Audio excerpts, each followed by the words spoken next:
Welcome to the Executive Coaching Podcast, where Executive Coach Alicia Cowan will discuss leadership topics and coaching solutions to tackle the most difficult problems that keep you from leading your team to success.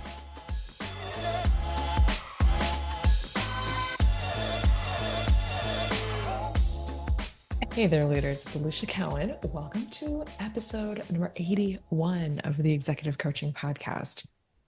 Today, around the Cowan House, it is mid-December as we're recording. And this past week, we had a ton of fun celebrating a lot of different stuff. We went to a Tampa Bay versus the Falcons home game, and it was the 50th anniversary of the Tampa Bay Buccaneers, which was really cool because they had everything kind of done up in like this retro style all around the stadium.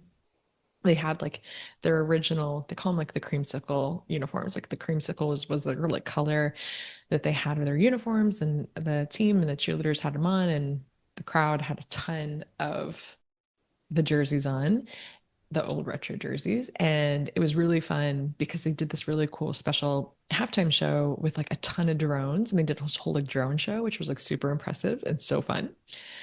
So we did that. And then this weekend, we had a birthday party for my son. He turned 14 on the 10th.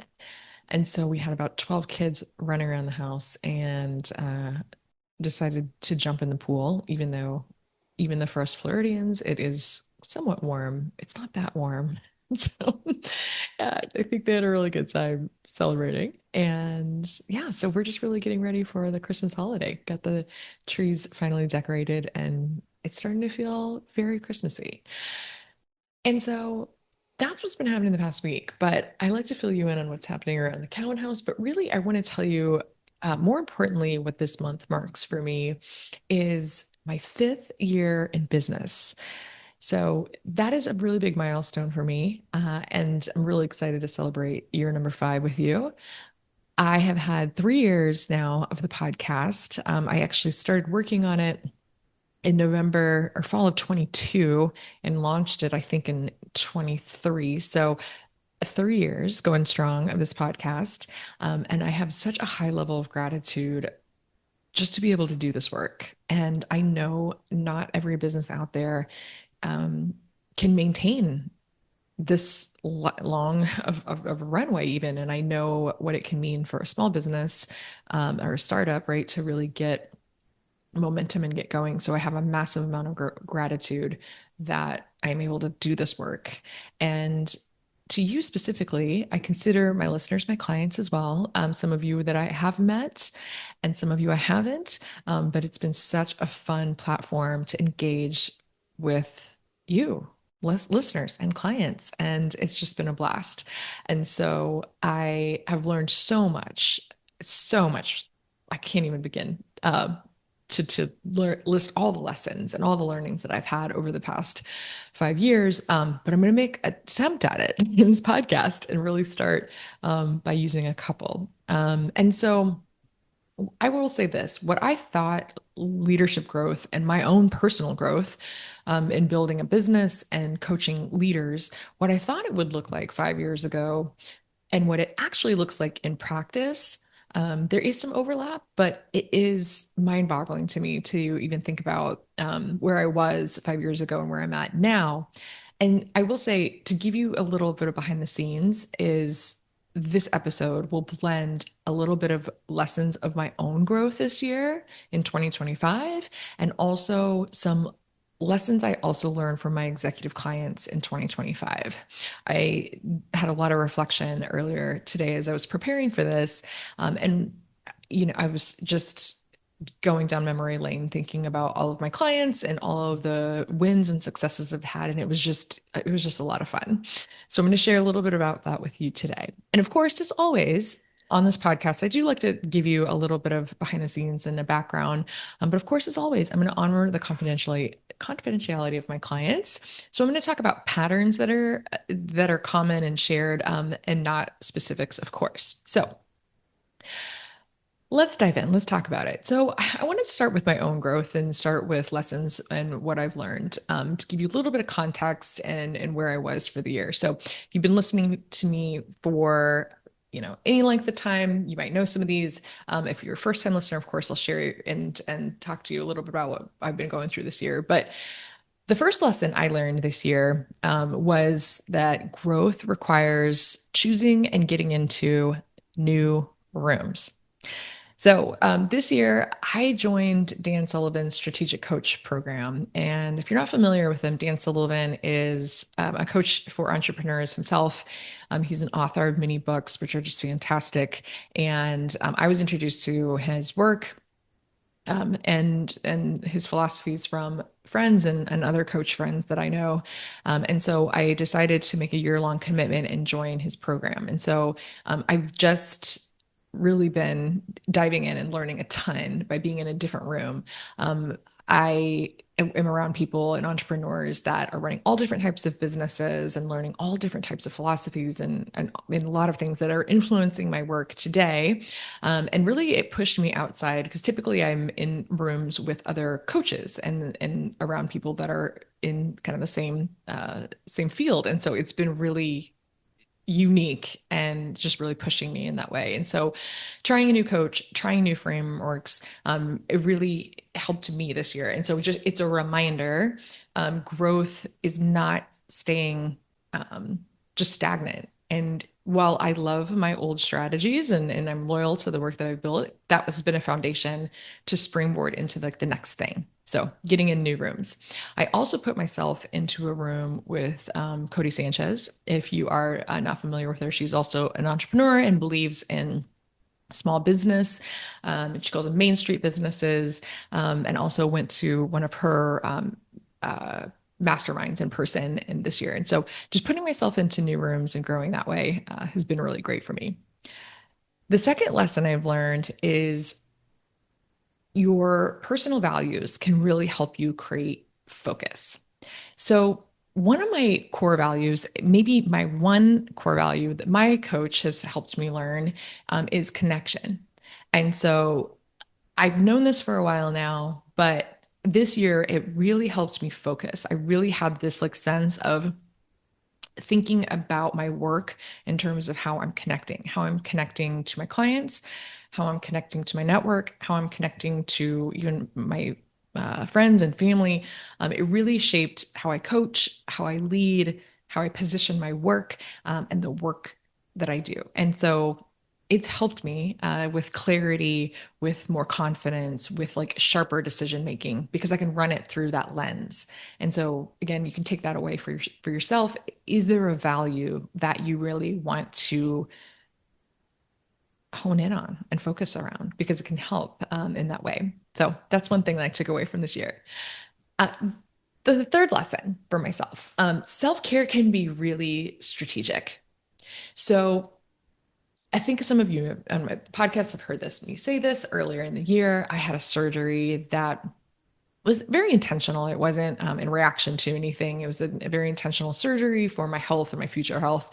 And I went through it scared as hell, but with a very intentional recovery practice and self-care practice that happened afterwards, just because sometimes I don't tend to always take all the time I need off in order to recover on certain things. And I don't always set myself up for success. And sometimes I push myself too hard. So I really focused on my future self and longevity and taking care of myself and recovery. And so I will say, it did feel a little bit slow to me for myself, but my recovery, I will say, was a lot faster just because I had to slow myself down. I think my past self for doing that because I think it really set me up for success. I think that it really helped.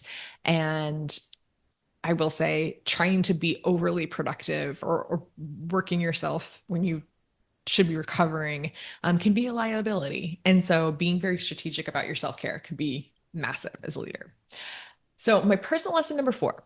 So I will say this year I took that connection value and then I thought about visibility as a leadership skill that I wanted to hone in on. And connection into new groups was a big way that I did that. So this year I joined a couple of new groups and I really leaned into more like in-person connection. I started with the Tampa Bay Chamber and have gone to a couple events there. I did a speaking event at HR Tampa. I joined a women's leadership group. And also I really like honed in on a group that I'm already a part of, the Fee League, which is a great group for women. I'm also on their board of directors and I lead a small group with them. And so really like got super involved with that group this year. And then yeah, I just kind of really just made sure that I was in, again, more rooms and the right rooms that I felt would help me in terms of building that value of connection that I've been working on this year. And so my learning lesson through this is that leadership can grow through presence and that in-person connection. All right, so personal lesson number 5 here. So expansion and growth can require becoming a beginner and learning from the scratch again. So what I mean by that is we recently purchased a short-term rental property back in October. And so it's an entirely new business model that I've had to learn with my husband. And I will say it's been so much fun and so great. And also been pushing me. This growth has demanded some adaptability and learning, and definitely has humbled me as I learned something entirely new. But again, have never felt more alive. It's been a blast. So those are my personal lessons for the year. And as I look back, I had a fantastic year and a lot of fun. And I will say a lot of that I contribute to also the work that I've done with my clients as well. So I want to talk about 5 lessons in honor of my 5 years from my client growth in 2025. So again, a culmination of all the lessons that I was thinking about as I was reflecting back over 2025 and my clients. The first one that I want to talk about is know what you want and ask for it. So the work I did with clients this year was really identifying exactly what they wanted and then building up confidence to ask. And I will say, it's okay. I want to give permission out there for you, senior leaders and your executives. It's okay to want what you want. I coached a leader this year, and we talked a lot about the ability to just want what you want and not feeling guilty about what you want. Sometimes what we can do is if we have wants and needs, sometimes we feel guilty about what those wants and needs are.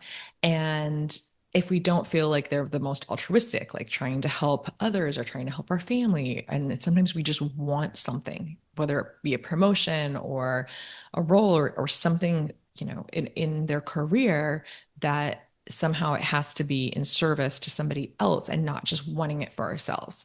And that can be, again, what you want going after your dreams is okay. It's not, again, we're not harming anybody if you're not doing anything illegal, immoral to harm anyone else. Like it's okay to want what you want. And we really worked the concept of like wanting what you want and making it okay. And it's okay to change your mind. So sometimes leaders can get stuck with this. They can get stuck in thinking like, well, I've made this decision, and they call it like that sunk cost where you've put some time and energy into it, but they've changed their mind and they want to change directions. And it's okay to change your mind as an adult and flip the script. Okay. And so the second part of this, knowing what you want, knowing it's okay to change your mind, but also asking for it. Sometimes leaders can get really stuck when they expect other people to be able to read their mind, whether it's their boss or their team, colleagues, right? They're expecting other people to know what they're thinking. This can show up in a couple of different ways. It can show up in negotiations. It can show up in the role, the scope of the role. It can show up in deciding to either stay in a role or versus leaving a role, or staying with the team versus moving on, right? It can show up in some of that indecision. And the key takeaway I want you to walk away with is that clarity and asking for it is power. The silence is not strategic. It's not a strategy. Okay. So know what you want. Okay to ask for it. Also okay to change your mind. All right. Client lesson number 2 that I learned this year. I will say the one I learned this second one is that the arrival fallacy is real and you need to go for that goal anyway. So what do I mean by that? So the arrival fallacy. Sometimes leaders believe and executives believe that when they get to the next role, when they get to the next level, whatever they're chasing, that it will be better there than it is here. And it's like that whole like the grass is always greener. Right. So I think sometimes people are chasing things that are chasing, let's say it's a promotion. And what happens is when the leaders hit that goal and they get that promotion, they get the title and the money, all of a sudden they're hit with all the reality of that role and what it entails. And they realize that the arrival fallacy of thinking it's going to be better there, and then I'm going to feel amazing. I'm never going to feel any pain or discomfort or whatever. There is sometimes that reality that smacks them in the face. And when leaders hit that goal, sometimes fear can surface and they get a lack of maybe confidence, and their confidence starts to wobble and gets a little bit wary, and maybe get a little anxious because they're fearful they're going to mess it up and they're going to slide backwards or they're not going to perform. And so I've worked through that a lot this year with leaders. And the lesson in a nutshell is that when you get to that level, just realize that it's going to be 50-50. 50% is going to be amazing. 50% of it's going to be challenging, but that challenging piece is not going to be a reason to stop going. What I saw is sometimes leaders, if they don't get the coaching or the support they need, they can start to self sabotage themselves because that success feels unfamiliar. And also, those feelings that they were like, oh, all of a sudden, I still feel some of those feelings of insecurity or lack of confidence or whatever. And I didn't think that was going to happen when I got here. So that arrival fallacy kind of smacks them in the face. So they shut down and they start to self-sabotage because they think something's going wrong when they get to that role. And so you got to do that inner work before that external win and you get to that arrival place. So you're ready to hold on to it. So you're ready to step into it and stay in it. So arrival fallacy is real, but doesn't mean stop. Still go for that big thing. Okay. But you got to work through it. All right. Client lesson number 3 that I'm going to talk about today. Change is constant, friends. Emotional management is a skill to deal with it. So here's what I say. Every single year brings change, and 2025 was no exception. In fact, I would say it as I age, it feels like there is more and more change coming upon us faster than it ever has. And I've supported leaders through all kinds of change and challenges this year. We had massive tariff changes, which impacted a lot of the leaders that I work with and their businesses. Some people were working through layoffs or imminent layoffs of their team, which incited a lot of uncertainty and questions from the team. Some people were, coming back into the office, or the workplace was changing, or they were relocating. There was all kinds of like just physical movement. There was a lot of C-suite transitions, and there was a lot of organizational restructuring this year. And so all of that made a lot of leaders, executives feel again emotionally like they were all over the place, right? And so coaching really helps. It can help between and help give you the distinction between reacting and responding. Reacting is when all this changes happen and you just react from a place of wherever your emotions are at the time. Responding is intentionally deciding how and who you want to be before you approach some of those changes. And so, takeaway here this year, what I learned, the calm and clear composure is not a personality type. It's an actual developed leadership skill. And because change is going to be constant, and I guarantee 2026 is not going to be any different, learning that emotional management is key. Okay. We're getting close here to the end, friends. So let's do 4. Let's do client lesson number 4. So your network is still your greatest asset as an executive leader. So I'll say this. I've talked to a lot of people in job fluctuations, either looking for a job or looking for that next promotion or next role. And I will say, even in an AI-driven digital world, relationships and networks at this level still win. Every major role that my clients landed came through relationships and reputation and connection. And what I've learned through this year is it's never too late to tap into your network and start to build your network. Even if there's some relationships or contacts that have gone dormant for any length of time, it can be a lot easier than you think to build and regrow your network. And it's not more complicated than you can just start with the contacts that are already in your phone. You don't have to go out seeking new people and seeking all these outside events. You can really just start with who's in your phone and start reconnecting with people that you care about. It's also been a great year for in-person events. As we're really like fully out of this, COVID place and we're 5 years beyond or more, more and more people are going to live events. And so getting out, going out, connecting can be huge.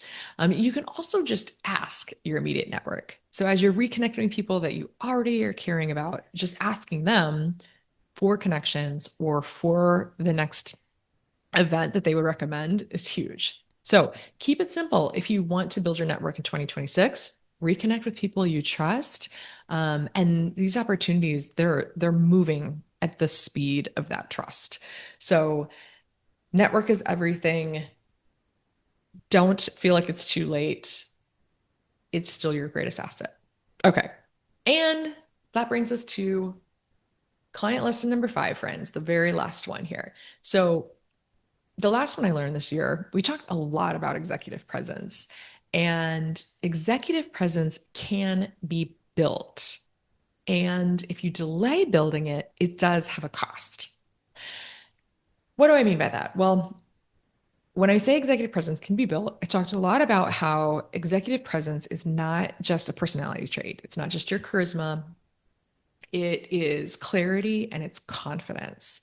And you can build those things. You don't have to just decide, like, I was either born with it or not. And so the executive leaders that are growing the fastest and that are working on executive presence in a meaningful way have really worked on identifying what those mental blocks to that executive presence are.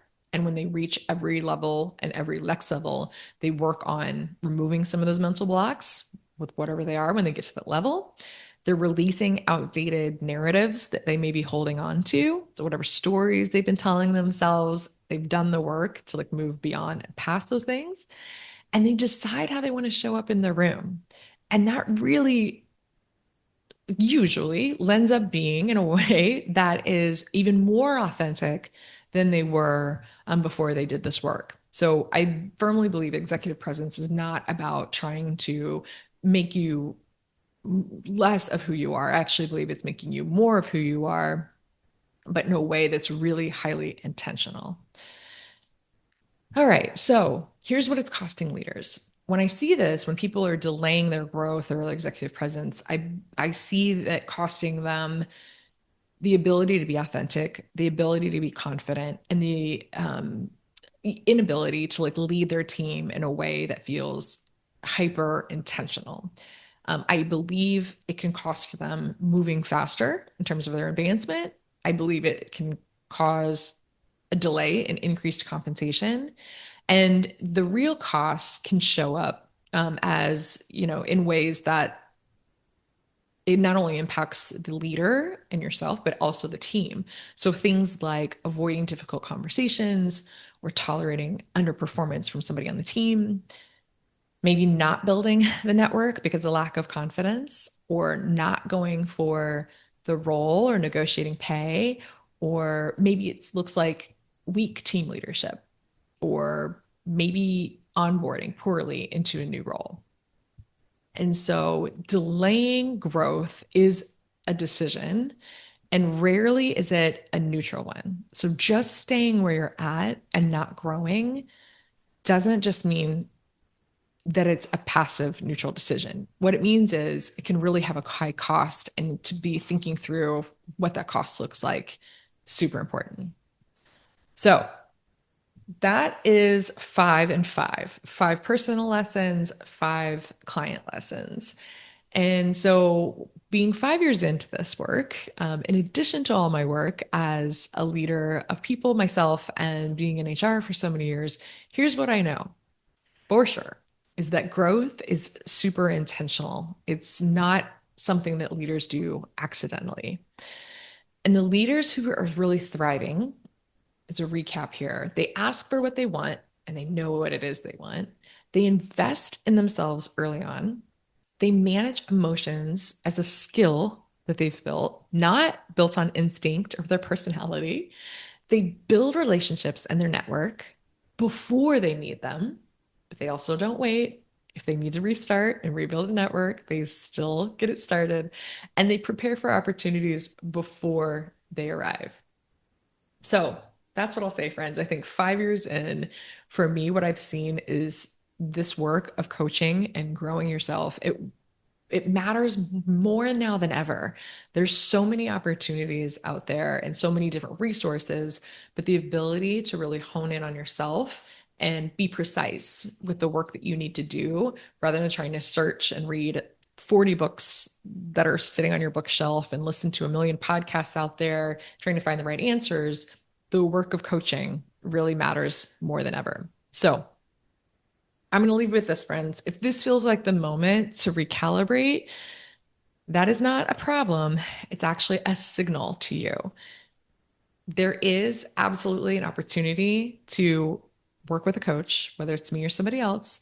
But I want you to think about if you need some one-on-one support and you want to talk about what that looks like. I am a coach for people that are high performing, that just want to optimize their leadership and move quicker into what's next for them. So if you want to reach out to me, you know where to find me. You can reach out to me at my website. It's EliciaCowanCoaching.com. It's ElisiaKeown coaching.com. And as always, I appreciate you listening, and I will see you all next time. Thanks for listening for 5 years. Bye, friends.